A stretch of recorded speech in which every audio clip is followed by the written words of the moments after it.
네, 안녕하십니까. 주간동화 트레저 스페셜. 이번에는 염승환 이사님을 모시고 한번 경제에 대해서 질문해보는 시간 갖도록 하겠습니다. 이사님 안녕하십니까. 네, 안녕하세요.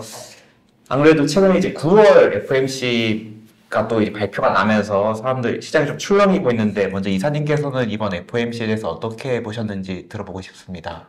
그러니까 일단 이제 시장에 조금, 이 야구로 치면 이런 거죠. 직구를 예상했는데 갑자기 이제 느린 아주 커브가 온다. 약간 그런 좀 되게 당황스럽잖아요. 그러니까 시장은 그래도 뭐 이번에 뭐 내년에 4번 뭐 점도표도 큰 변화 없을 거라고 좀 생각을 했고, 오히려 미국 경제가 좀 최근에 약간 다운되는 모습이 좀 일부 지표에서 나오는 것처럼 경제 전망도 그렇게 좀 밋밋하게 나오지 않을까 싶었는데 정반대의 공이 딱 이게 던져진 거예요. 그래서 이번에 점도표도 내년에는 또 상향 조정이 돼버렸고, 또 미국 경제 성장률 전망치까지 올려버렸잖아요. 그러니까 그 얘기는 결국 연준은 지금 전혀 금리를 인하할 생각이 없는 그런 모습이고, 약간 또 제 생각에 의도적인 부분도 있지 않았나라고 좀 생각하는 게, 연준도 지금 지표들 보면 이렇게 고금리가 오래되고 이러면 분명히 경기가 안 좋아질 건 누구보다 잘 알고 있을 텐데 전망도 올려오고 막 이랬다는 거 봤을 때는 시장에 한번 경고 준 거 아닌가. 너무 큰 기대하지 마라. 금리라든가. 그리고 여기서 또 물가를 어쨌든 확실히 잡을 때 잡겠다라는 그런 의지를 좀 보여준 게 아닌가. 그래서 그런 좀 약간 이제 우리 예상보다는 훨씬 매파적인 그런 색깔이 이번에 좀 드러났고, 이걸 시장이 예상을 못 하다 보니까 좀 증시가 충격을 좀 받지 않았나. 아무튼 내년에 금리가 한 2분기부터는 좀 인하가 돼서 한 4번 정도 낮춰줄 거라는 그런 기대감이 일단 이번 FOMC 통해서는 좀 무산이 됐고, 흔히 뭐 하이어 포 롱고라고도 요즘에 용어가 나오는데, 이제 오랫동안 고금리를 유지하겠다. 이 정책이 전혀 좀 바뀐 게 없고, 또 12월에 지금 점도표에 하면 올해 연말에 한 번 더 올릴 것 같다는 그런 좀 분위기죠. 예. 근데 이것도 좀 부담이었던 것 같아요. 그래서 전체적인 시장은 그 금리가 내려가려면 아직 멀었구나. 여기에 대한 이제 부담감이 뭐 나스닥 기술주나 이런 것들에 좀 부담으로 좀 작용을 하면서 좀 증시가 많이 흔들렸고, 또 결국 금리 인하하는 방법은 이제 결국 이렇게 생각하는 것 같아요. 경기가 일단 좀 한번 휘청해야 되겠네. 약간 그러니까 사인을 주기 위해서는 지금의 이 견조한 그 경기가 어쨌든 뭔가 올해 3월에 그 실리콘밸리뱅크가 뭐 휘청했잖아요. 그러니까 뭔가 그런 경제에 충격을 줄 수 있는 그런 이벤트가 나오지 않는 이상 금리 인하 정말 쉽지 않겠구나. 이런 좀 그 우려감들이 이번에 FOMC를 장악을 했고, 결국 이게 뭐 전 세계 투자자들한테는 약간의 좀 부담이 되지 않았나. 그래서 이번 FOMC는 어쨌든 굉장히 좀 투자자분들 입장에선 너무 좀 실망스러운 그런 FOMC였다라고 말씀을 드려야 될 것 같습니다. 그러면 이제 기존의 어떤 좀 뷰에서 좀 더 업데이트된 부분이 있다면, 어쨌든 뭐 목적지 자체는 뭐 크게 변동이 없겠지만 좀 그 과정이 더. 그러니까 이게 좀 순탄하게 이렇게 가냐 아니면 이렇게 한번 휘청이면서 가냐인데, 지금 연준이 계속 금리에 대한 고집을 절대 안 부리고 있거든요. 고금리를 유지하겠다는 게 너무 강한데, 아니 지금 미국의 MMF가 5%거든요. 그러니까 미국의 이제 뭐 국채도 5%고 안전자산이 5%인데 주식 매력이 떨어질 수밖에 없어요. 사실 누가 봐도 당분간 이어지니까 주식시장이 여기서 V자로 가기도 당연히 좀 쉽진 않겠죠. 그러니까 결국엔 좀 투자자분들이 생각하실 건, 정착지는 뭐 물론 여전히 강세장을 버리실 필요는 없어요. 나중에 24년도에 또 한 번의 랠리가 나오겠지만 그 과정까지는 시간도 더 걸리고 또 변동성도 더 커지는 그런 흐름이 좀 나올 수밖에 없다. 그래서 당분간은 어쨌든 여러분들이 너무 막 이렇게 적극적으로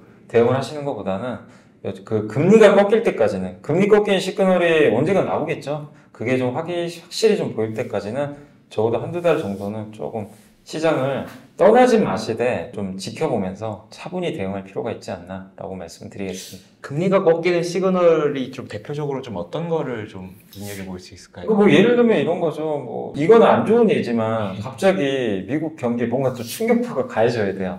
이유가 어찌됐건 간에. 은행 커다란 그러니까 실리콘밸리뱅크 그 일이 또 터지면 안 되겠지만, 뭔가 이제 미국 금리를 내릴 수 있는 뭔가 이 이벤트가 하나 나와야 되거든요. 근데 사실 그냥 지금 이렇게 평온한 상태가 만약에 계속되면 경제 지표도 크게 나쁠 거고, 그러면 사실 금리가 내려갈 일은 별로 없어요. 아니면 이제 미국의 뭐 고용 지표가 뭐 충격적으로 나온다든가, 그럼 증시 한번 놀라겠지만, 그러면 차라리 이렇게 나오는 게 오히려 길게 보면요, 금리를 낮춰주니까 좋을 수 있어요. 그래서 뭔가 이 경제 지표 면에서 제가 봤을 때는 그러니까 미국 경제를 조금 위축시킬 만한 뭔가 이벤트가 좀 발생을 해야 된다. 그게 나올 때까지는 좀 시간이 당연히 걸리겠죠. 당장은 좀 아니니까. 그러지 않고는 뭐 금리가 좀 내려가기 쉽지 않을 것 같고, 아니면 뭐 물가가 내려가야 되잖아요. 근데 물가가 뭐 예를 들면 주거비가 확 꺾이든가, 아니면은 국제유가가 무슨 이벤트 때문에 그냥 급락을 한다거나 이러면 금리가 또 꺾일 거예요. 그래서 우선순위는 일단 지금은 연준의 입장은 물가보다는 경기 쪽에 있거든요. 경기가 좀 꺾이길 바라는 것 같아요. 그래서 경기가 꺾이는 시그널이 한번 나와주던가, 그게 정 안 된다면 물가를 한번 크게 낮출 수 있는 뭔가 이벤트가 나와야 되는데, 아직은 그게 좀 당장 나오기는 좀 쉽지 않죠. 뭐 그런 이벤트들이. 그래서 일단은 아직은 금리 고점을 확인하기까지는 조금 더 시간이 좀 필요할 수밖에 없다 라고 말씀드리고 싶고, 혹시라도 뭐 그런 게 나오면 또 제가 여기 나와가지고 이번엔 나온 것 같습니다 라고 또 전달을 해드리도록 하겠습니다. 이게 또 미국 얘기를 많이 해봤는데 또 사실 한국 상황이 궁금한 게, 네. 미국이하고 경기가 그래도 좀 경기가 좋다 보니까 사실 이런 고금리를 오랫동안 하겠다라는 이런 발표도 할 수 있는 네. 건데, 한국 입장에서는 되게 좀 난처할 것 같습니다. 이게 기준금리를 쉽게 올릴 수 없는 상황인데 어쨌든 미국이 저렇게 고금리로 가버리면 좀 한국이 버틸 수 있을까요? 이런 생각도 드는데 좀 이 부분에 대해서 어떻게 보시는지. 근데 일단 이제 우리나라 입장에서는 당연히 좀 불편하죠. 이게 금리가 자꾸 올라가면, 물론 이제 수출 기업들은 저는 괜찮다고 봐요. 수출 대기업들은 특히 반도체 같은 경우도 이미 업황이 바닥을 찍어버렸기 때문에, 그래서 수출 기업들은 뭐 현금 흐름만 좋은 기업이라면 저는 뭐 충분히 버틸 수 있는 체력은 있다. 그리고 그만큼 미국 경기가 또 단단하다는 얘기잖아요. 어떻게 보면. 그러니까 미국 소비가 완전히 꺾인 것도 아니기 때문에 수출하는 기업들은 괜찮은데 이제 내수 기업들이 좀 문제가 되겠죠. 우리나라 내수 소비가 더욱더 줄어들 수밖에 없는 상황이고, 이렇게 되면 또 문제가 되는 게 건설사들. 좀 리스크가, 작년에 레고랜드 사태가 한번 터졌지만 건설 리스크 완전히 해소된 건 사실 아직 아니거든요. 네, 그렇기 때문에 이게 또 불안해지는 거죠. 아, 이거 또 미분양이나 부동산 PF 터지면 어떡하나. 이런 거에 대한 좀 우려감들이 좀 남아있고, 그래서 결국 내수 위주로 지금 영업을 하는 그런 기업들한테는 또 한 번 좀 약간 부담될 수밖에 없는 그런 상황이 좀 펼쳐졌고, 물론 이제 작년과 다른 점은 좀 있어요. 뭐냐면 작년에는 중국인들이 한국에 안 왔단 말이에요.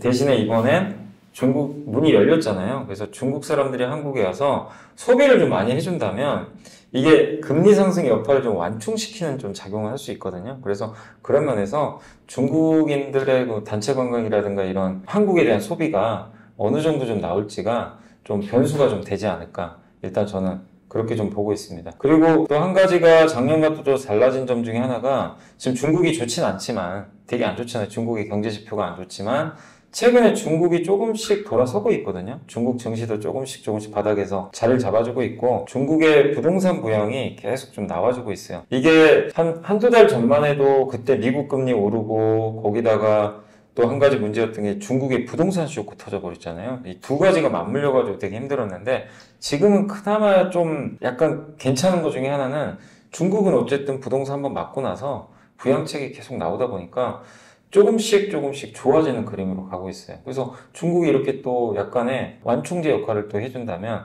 이 중국 경기가 회복될 때 한국의 반도체 경기 좀 살아나거든요. 그러니까 이 부분은 어쨌든 이제 리스크를 또 경감시켜줄 수 있는 요인이니까. 그래서 뭐 금리 올라간다고 해서 뭐 작년처럼 우리나라 경제에 뭐 엄청난 심각한 문제가 생긴다, 이렇게까지 보실 필요는 없는 것 같고, 뭔가 작년과 다른 완충제 역할을 할 수 있는 부분들이 한두 개는 나왔기 때문에 좋은 건 아니지만 한국 경제에 심각한 뭐 데미지를 주지는 않을 것 같다. 그리고 정부 입장인데, 정부 입장에서는 아마 금리 오르길 좀 바랄지도 몰라요. 왜냐면 요새 이창용 총재가 계속 얘기하는 게 뭐냐면, 제발 부동산 빚내서 좀 사지 마세요.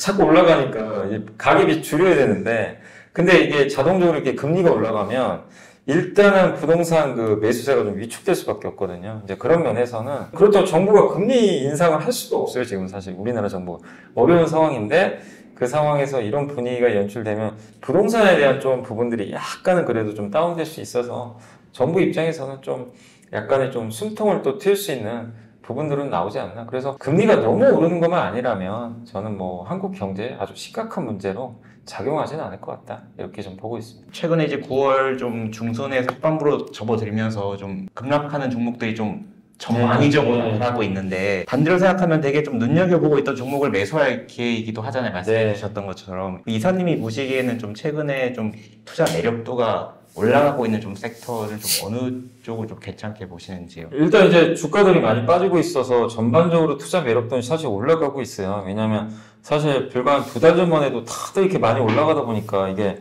부담스러운 거죠, 사실 사기가. 근데 이제 지금은 또 그와 반대로 많이 빠져서 충분히 매력적인 기업들이 좀 많이 있는 것 같고, 저는 이제 한 2가지 정도로 말씀드리고 싶은 게, 일단은 올해까지 뭐 올해만이 아니라 한 몇 년간 안 좋았지만 업황이 이제 돌리기 시작하는 거. 그래서 적어도 내년까지는 업황이 좋아질 거, 그런 이제 사이클 초입에 있는 산업들 보자고 좀 말씀드리고 싶고요. 그 대표적인 건 뭐 당연히 반도체입니다.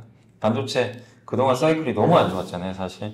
그래서 반도체가 이 턴어라운드 하는 이제 종목군 중에서는 저는 가장 부담 없다, 이렇게 좀 말씀드리고 싶고, 그리고 OLED도 괜찮은 것 같아요. 디스플레이도 똑같이 안 좋았거든요. 근데 내년엔 적어도 올해 이제 OLED 되게 안 좋았던 디스플레이 쪽이 안 좋았지만 여기서 더 나빠질까? 그건 좀 아닌 것 같고, 내년에 적어도 그 OLED 같은 경우는 아이패드에 OLED 또 탑재가 되잖아요.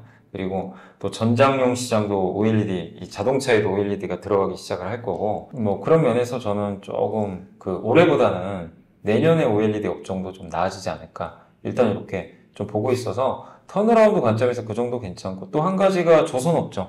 조선주도 사실은 주가가 좀 올랐다가 최근에 조금 이제 힘이 좀 빠지고 있는데, 그동안 실적 되게 안 좋았잖아요. 예, 막 몇 년간 적자 보고. 근데 올해 1분기에 흑자 전환한 기업도 있고, 아직은 적자인 기업도 있는데, 적어도 내년에 흑자 나는 거는 대부분 의의가 없어요. 그렇기 때문에 저는 턴어라운드 관점에서 조선주도 이제 사이클은 좀 시작이 되고 있다. 그래서 그런 면에서 한번 바라보시면 좋을 것 같고, 또 한 가지는 그 성장주 관점이죠. 이제 이건 뭐 턴어라운드가 아니라 앞으로 구조적으로 이렇게 성장하는 관점에서 업종을 좀 바라본다면, 올해가 가장 대표적인 게 사실 이제 2차 전지였죠. 근데 2차 전지만 이 자동차가 좀 바뀌잖아요. 자동차가 그 동력원이 이제 배터리로 바뀌는데, 동력원만 바뀌는 게 아니라 그 안에 내부 시스템들이 이제 바뀌죠. 자율주행 쪽으로. 그래서 구조적 성장하는 산업 중에서는 자율주행 섹터. 근데 자율주행 섹터에 대해서는 테슬라가 그 답을 저는 제시해주고 있다고 생각해요. 테슬라 자율주행 차는 카메라로만 움직입니다. 그래서 저는 일단 전장 부품 쪽에서 카메라 관련된 그런 뭐 반도체도 있을 거고, 그러니까 카메라와 연관된 기업들이 있거든요. 뭐 장비에서도 있고, 카메라를 만드는 기업, 이 영상 신호를 받아서 뭐 그거를 화질로 올려둔다거나 뭐 그렇게 해주는 카메라와 관련된 그 칩을 만드는 반도체, 이런 회사들 또 괜찮지 않을까. 그래서 저는 일단 자율주행 쪽이 저 개인적으로 봤을 때는 가장 좀 성장주 내에서는 내년 그림을 그린다면 가장 좋지 않을까. 그 내년에 이제 본격적으로 자율주행 뭐 그 테슬라도 그렇고 현대차도 그렇고 많은 기업들이 이렇게 출시하는 걸로 좀 나와 있어서 그런 부분도 충분히 좀 모멘텀이 될 것 같고, 또 한 가지는 우주항공 쪽. 예. 이번에 아마 아시겠지만, 작년이죠. 작년에 그 우크라이나 전쟁 났을 때 스타링크가 도와줬잖아요, 우크라이나. 예. 그때 이제 많이 아마 기사들 보셨을 텐데, 또 놀라운 게 러시아군, 그 제가 위성 사진 같은 거 보니까요, 러시아군이 뭐 하는지 위성으로 다 보고 있어요.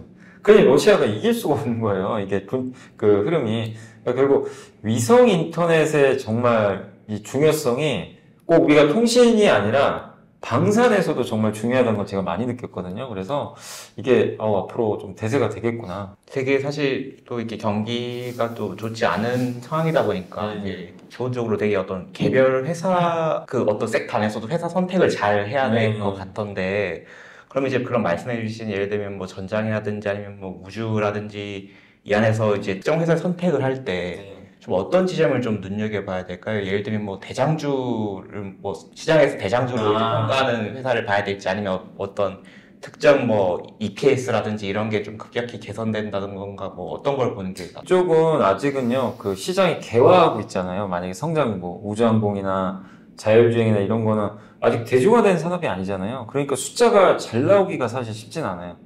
그렇기 때문에 여기서 우리가 봐야 될 거는, 일단 이제 배터리를 예로 들면 2차 전지가 양극재가 제일 셌던 게 제일 핵심이잖아요. 핵심인데 그 양극재의 경쟁자가 별로 없어요. 우리나라가 또 워낙 또 잘하고 있었고. 그러니까 여기서 힌트를 드리고 싶은 건 똑같아요. 자율주행 관련주가 뭐 우주항공이 됐건 간에 그 논리를 그대로 적용을 하면 저는 된다. 그러니까 그 안에서 가장 핵심적인 뭐 이 부품이나 장비나 뭐 소재나 이런 거 만드는 기업이라면 그런 기업을 좀 선택하면 되지 않을까. 그러니까 예를 들면 이제 자동차 쪽에서 뭐 만약에 카메라라면 카메라를 만들어서 납품하는 회사면 뭐 이런 거죠. 뭐 테슬라에 납품을 한다. 예를 들면 이런 건 가장 좋은 그런 거잖아요.